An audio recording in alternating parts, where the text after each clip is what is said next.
أقسم بجلال الله ما تستاهل منك دمعة ولا تنهيده ولا بكاء ولا حسرة، لأنها كلها دار فناء. من اللي بقي أجدادك؟ هل جدي وجدك على قيد الحياة أو والدهم؟ كلها رحلوا وسنرحل، واللي بعدنا سيرحلون. عندنا يقين أننا نلقى الله. اللي عنده يقين أنه بيلقى الله والله ما يتحسف على هالدار.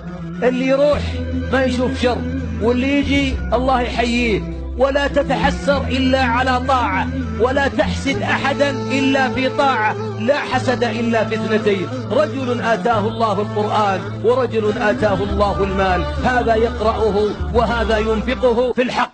هؤلاء الذين يغبطون. أما ما سواه فما في الدنيا فقد لعن. الدنيا ملعونة، ملعون ما فيها إلا ذكر الله وما والاه.